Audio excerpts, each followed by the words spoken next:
Good morning, everybody. Fellow mourners, the President of the Republic of South Africa, ambassadors, our Treasurer General, who's going to make sure that we run a successful elections and bring money into the ANC. And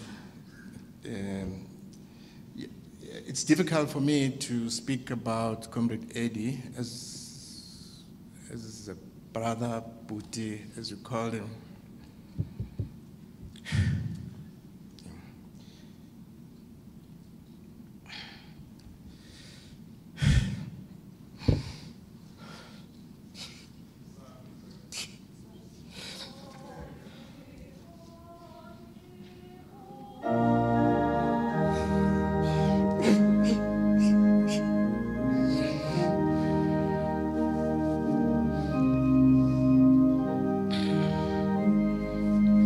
I'm really sorry.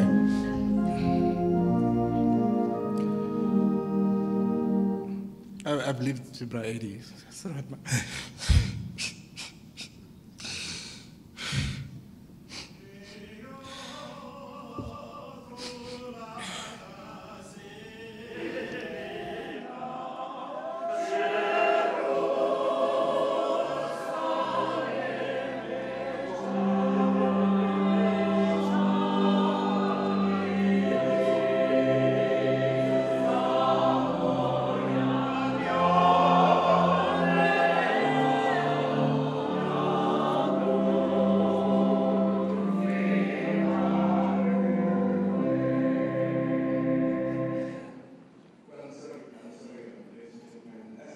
Command of MK, I've seen so many people. I've buried so many young people, trained so many young people. And, but really, I can't. Just say it with me. No, just read it for me. I can't. What must say this? What must say this? I can't. Just try.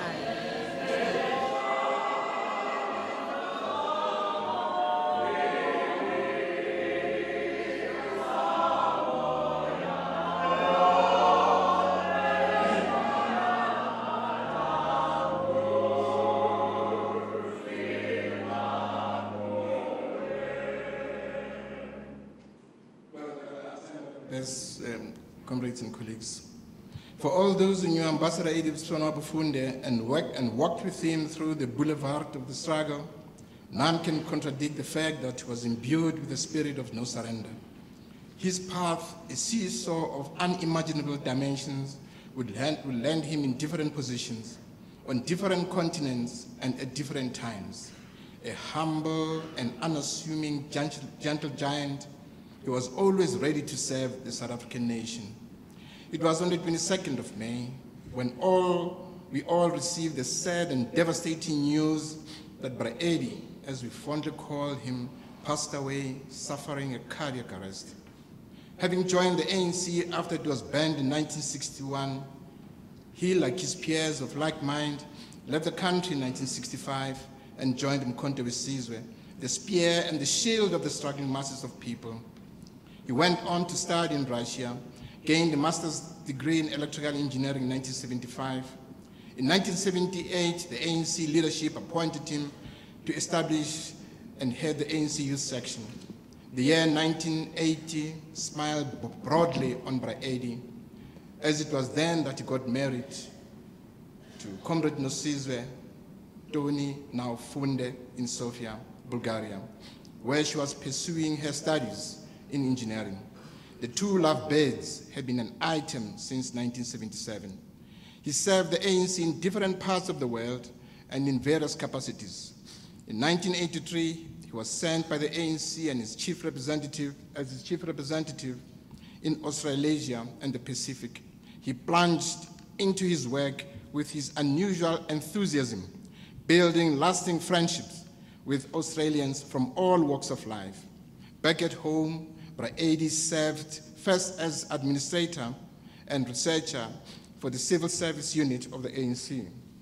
He was later tasked with the establishment of the South African Research and Development. Thereafter, he served in an executive and non-executive capacity in the Independent Development Trust. He also served on key boards, including Dinell, Eskom, and Marion Roberts. Bra Eddie became very active in the telecommunications sector. He pioneered and developed the white paper of the South African Telecommunication Regulatory Authority, SATRA, and became its deputy chairperson. SATRA is now called ICASA. As chairperson of the SABC board from 2004 to 2008, Bra Eddie and his deputy Christine Kunta transformed the public broadcaster, ensuring that it delivers on its mandate. They both supported the noble idea of positioning the SABC as the best Pan-African public broadcaster that would compete and come up with an alternative view to the well-established broadcasters like the BBC and CNN. The SABC News International was born out of this initiative, an initiative that was later scuttled by forces of doom and regression. It was during his deployment as ambassador in 2010 that Bra Eddie met with an accident that confined him to a wheelchair. However, always optimistic, he carried on with his telecommunications initiatives and political work. The worst was when their house was burnt down in May 2016. They lost everything that they worked hard for. Bra Eddie did not lose hope and did not lose heart. Strong-willed, Bra Eddie was part of the ANC stalwarts and veterans delegation that met our leadership and insisted that Veterans League be revitalized and the second conference of the League be convened. His dreams of the conference was realized when our leadership agreed to the convening of the Veterans League conference in October 2017. Bra Eddie, your calls will be missed.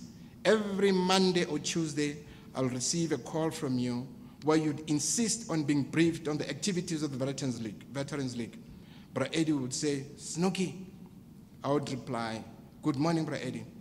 In a conciliatory and persuasive tone, he would say, when and how is the Veterans League going to implement its resolutions and those of the ANC in uniting society, getting rid of corruption, factionalism, and gatekeeping? Remember, he would say, conference took a resolution that an electronic membership system will get rid of gatekeeping being introduced. Bra Eddie, I want to assure you that system will be in place soon. Veterans must be at the forefront of uniting the ANC and society. We must humble ourselves and admit where we have erred. As veterans, we must do door-to-door campaigns and ensure that the youth registers to vote and that we regain our rightful place as the leader of society, he would say.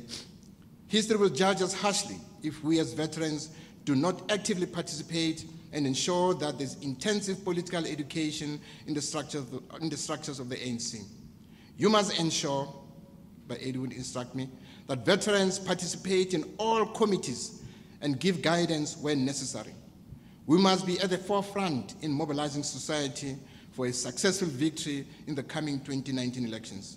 Bra Eddie, as veterans of the ANC, we're always ready to serve and will not disappoint you. We shall deeply miss you. Lalango Xolo, Bra Eddie, we'll always miss your undying fighting spirit. I thank you.